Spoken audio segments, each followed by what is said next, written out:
যশোরের গদখালি বাংলাদেশের ফুলের রাজধানী।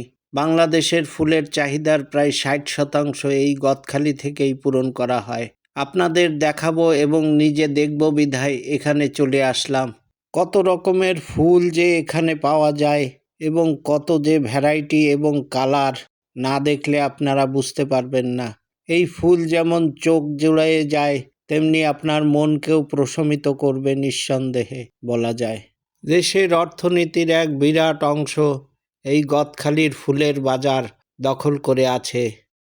রাজধানী ঢাকা সহ দেশের বিভিন্ন প্রান্ত থেকেই আপনি এখানে আসতে পারেন। যশোরের গদখালির বাজার বললেই যে কোনো লোক আপনাকে দেখিয়ে দিতে পারে। তবে আমি গিয়েছিলাম খুলনা শহর থেকে। খুলনা শহরের সকাল ৬টা থেকে বেনাপোলগামী ট্রেনে, অথবা সকাল ৭টা ১৫-এ আরেকটি ট্রেন রয়েছে রূপসা এক্সপ্রেস, সেটিতে করেও আপনি যশোর গদখালি বাজারে যেতে পারেন। তবে সকাল ৬টা ১৫-এ যে ট্রেনটা ছাড়ে ওটা হচ্ছে বেনাপোলগামী। আপনি ঝিকরগাছা বাজারে নামবেন, সেখান থেকে ২৫ টাকা অটো ভাড়া করে গদখালির বাজারে এসে পৌঁছাতে পারবেন। পুরা পরিবার সহ আপনি এখানে এসে ঘুরে যেতে পারেন।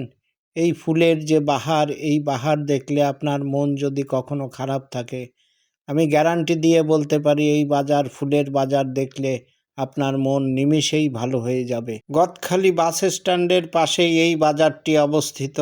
খুচরা এবং পাইকারি উভয়ভাবেই আপনি এখান থেকে ফুল ক্রয় করে নিতে পারবেন। নিজের জন্য, ব্যবসার জন্য উভয়ভাবেই আপনি এখানে ফুল কিনতে পারবেন। গদখালির এই পাইকারি বাজার বেশ কিছু সময় ঘোরাঘুরির পর আমরা চলে গেলাম মূল পয়েন্টে, পানিসারা বাজার। এখানেই বিভিন্ন পার্ক অবস্থিত এবং এখানেই দেখার মতন বিভিন্ন রকমের ফুলের দোকান সাজানো রয়েছে থরে থরে। এই পানিসারা মোড়ে বেশ কয়েকটি পার্ক রয়েছে। এর মধ্যে আমরা ভাই ভাই মিরাক্কেল পার্কের মধ্যে ঢুকলাম এবং এখানে ঢুকেই আমি অবাক হয়ে গেলাম যে এখানকার ডেকোরেশন সত্যিই অপূর্ব এবং অন্যরকম এক অনুভূতি এনে দেবে আপনার মনে। আর সাথে যদি আপনার কোনো বাচ্চা থাকে, তাহলে নিয়ে আসলে তার যে কি মনে আনন্দ ধরবে তা আপনি কল্পনাও করতে পারবেন না। এখন যে স্পটটি আপনারা দেখতে পাচ্ছেন, এটি হচ্ছে ভাইরাল সেই স্পট। এখানেই বাচ্চা কাচ্চা এবং বয়স্ক লোকরা ছবি তোলার জন্য আসে এবং এখানে ছবি পোজ দিয়ে ছবি তোলে। যশোরের এই গদখালির ফুলের সৌন্দর্য এবং সমারোহ যদি আপনাকে দেখতে হয়, তবে জানুয়ারি থেকে ফেব্রুয়ারির মাঝামাঝি এর যে কোনো সময়ের মধ্যে আসতে হবে। তাহলেই আপনি এই ফুলের সমারোহ এবং দেখতে পারবেন এর সৌন্দর্য। ভিডিওর এই অংশে আপনি যে জিনিসটি দেখতে পাচ্ছেন, এটি হচ্ছে মাথায় পরার জন্য এক ধরনের মাথায় টুপি। বিভিন্ন রকমের ফুল দিয়ে এটি তৈরি করা হয়।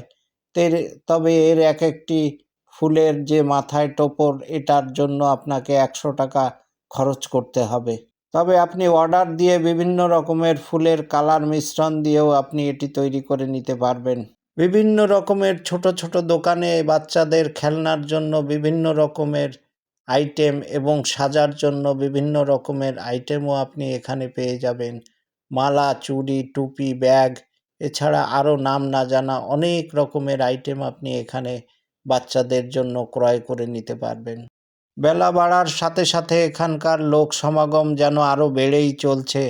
বাস ভরে ভরে দেশের বিভিন্ন প্রান্ত থেকে লোক আসছে পিকনিক করার জন্য। এছাড়া মাইক্রো, প্রাইভেট কার, মোটরসাইকেল এগুলো তো রয়েছেই। ছোট ছোট এখানে বেশ কিছু দোকান আমি দেখতে পেলাম। বিভিন্ন রকমের আচার, মিষ্টি এবং অন্যান্য খাবার তো এখানে রয়েছেই। বেলা বাড়ার সাথে সাথে আমি আরও সামনের দিকে এগিয়ে গেলাম যে আরও অনেক কিছু দেখা যায় কিনা, এবং শেষ প্রান্তে যেয়ে পেলাম ফুলের একেবারে বাগান, যেখানে হরেক রকমের ফুল, তাজা তাজা ফুল চাষিরা চাষ করে বসে আছে। চাষকৃত জমির মধ্যে ঢোকার জন্য আমাকে 10 টাকার একটি টিকিট কাটতে হলো। তারপরেই আমি এই বাগানের মধ্যে ঢুকতে পারলাম। এই বাগানের মধ্যে ঢুকে আমি তো আরও বেশি অবাক হয়ে গেলাম। এত বড় বড় সাইজের গোলাপ আমি আমার জীবনে মনে হয় প্রথম দেখলাম, এবং এর সাথে সাথে জারবেরা চাষ করা রয়েছে পাশেই। এবং জারবেরার সাইজও অনেক বড় বড়। যাই হোক, এই বাগানের মধ্যে যখন ঢুকলাম তখন নিজ হাতে কিছু জারবেরা এবং ফুল না কাটলে আমার মনটা যেন অতৃপ্ত থেকে যায়। সেই জন্যই একজন লোক ডাক দিলাম। ডাক দেওয়ার পরে ছোট এক ভাই আসলো এবং আমাকে বলল, হ্যাঁ, আপনি এখান থেকে ফুল ক্রয় করতে পারবেন, তবে জারবেরার জন্য প্রতি পিস আমাকে 20 টাকা দিতে হবে এবং এক একটি গোলাপের জন্য আমাকে 10 টাকা খরচ করতে হবে।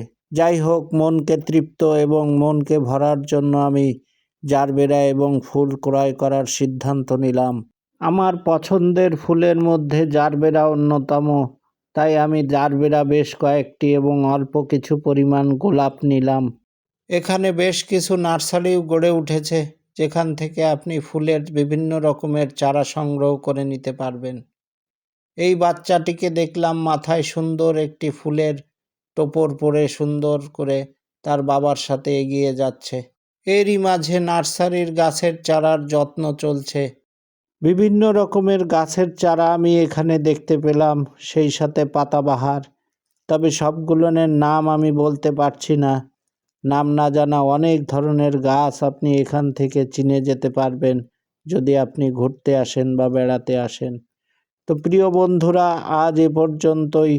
চ্যানেলটি ভালো লাগলে অবশ্যই সাবস্ক্রাইব করবেন এবং বেল আইকনটি বাজিয়ে পাশে থাকবেন। সেই সাথে লাইক, কমেন্ট এবং শেয়ারের অনুরোধ থাকলো। ভবিষ্যতে আরও অনেক ভিডিও নিয়ে আপনাদের মাঝে হাজির হব এই আশা রেখে আজ এ পর্যন্তই।